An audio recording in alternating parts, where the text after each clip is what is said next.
कैसे आप सभी लोग। स्वागत है आप सबका हमारे चैनल मिस्ट्रीज़ ओवर लाइफ में। कई सारी हैरान कर देने वाली कहानियाँ सुनने के लिए हमारे चैनल को सब्सक्राइब कीजिए। आज की कहानी आज से 3 साल पहले हुई एक ऐसी घटना के बारे में है जिसको आज भी याद करके मेरी रात की नींदें उड़ जाया करती है।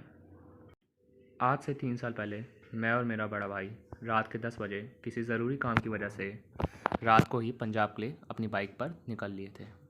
वो टाइम सर्दियों का टाइम था, इसलिए कई सारी जगह पे चारों तरफ कोहरा ही फैला हुआ था, जिसकी वजह से कई सारे आने जाने के रास्ते भी बंद हो चुके थे। लेकिन किसी ज़रूरी काम की वजह से हमारे को जल्द से जल्द पंजाब पहुंचना था। इसी वजह से मेरे भाई और मुझे मजबूरन एक पुराना जंगल का रास्ता लेना पड़ा, जो कि रात के समय काफ़ी ज़्यादा ही सुनसान रहा करता था। शुरुआत में तो हमारा सफ़र काफ़ी सही जा रहा था, लेकिन जैसे ही हम आगे बढ़ते रहे, स्ट्रीट लाइट ना होने के कारण उस पुराने जंगल के रास्ते में काफ़ी अंधेरा सा मच गया था। चारों तरफ अंधेरा ही अंधेरा होने के कारण हमारे को आगे का रास्ता देखने के लिए कई बारी अपने फ़ोन की फ्लैश लाइट भी जलानी पड़ती। इतना अंधेरा होने की वजह से अब हमारे दिल की धड़कनें तेज़ होने लग जाती है। हमारे को समझ नहीं आता कि हमने इस रास्ते पर आके गलत किया या सही। लेकिन अब हम इतनी आगे आ चुके थे कि वापस मुड़कर उसी रास्ते से घर जाना वापस एक बेवकूफ़ी होती, इसलिए हम आगे बढ़ते रहे। थोड़ा आगे जाकर वहाँ पर हम दोनों को रेलवे की पटरियाँ दिखने लग गई। वहाँ पे कई सारी पुरानी रेलवे गाड़ियाँ भी खड़ी थी। जैसे ही हम वहाँ पहुँचे, हमारी बाइक अपने आप न जाने कैसे बंद हो पड़ी। रात के 12 बज चुके थे और दूर दूर तक ना कोई गाड़ी ना कोई बंदा, कुछ भी हमें नज़र नहीं आ रहा था।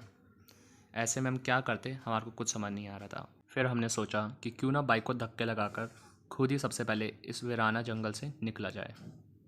हम दोनों ने बारी बारी से बाइक को धक्का लगाकर आगे बढ़ना चालू कर दिया था।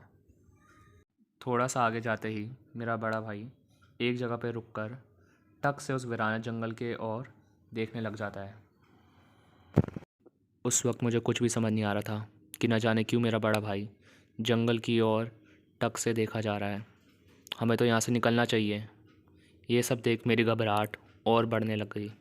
मैं अपने बड़े भाई को आवाज़ मारने लगा, भैया चलो यहाँ से, यहाँ पर क्यों खड़े हो?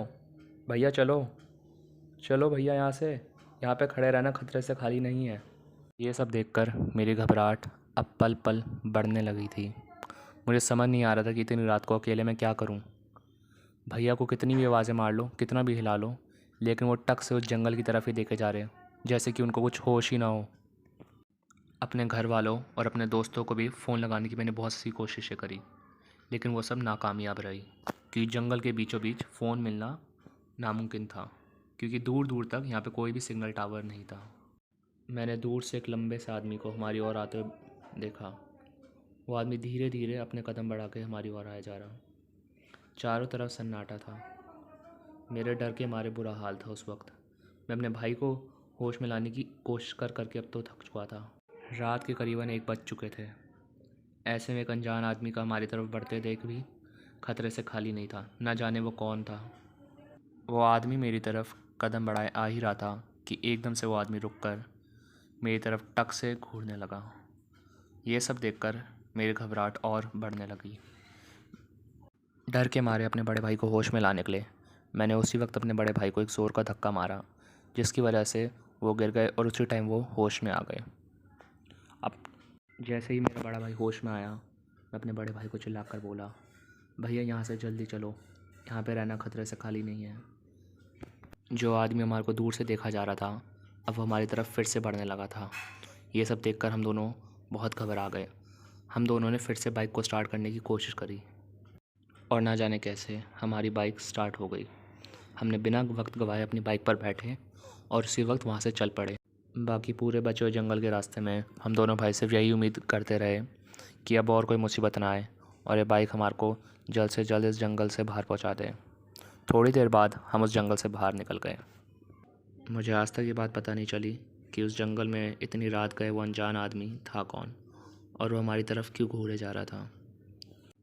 मेरे बड़े भाई को भी इस बारे में कुछ याद नहीं कि वो ना जाने क्यों उस जंगल की तरफ टक से देखे जा रहे थे।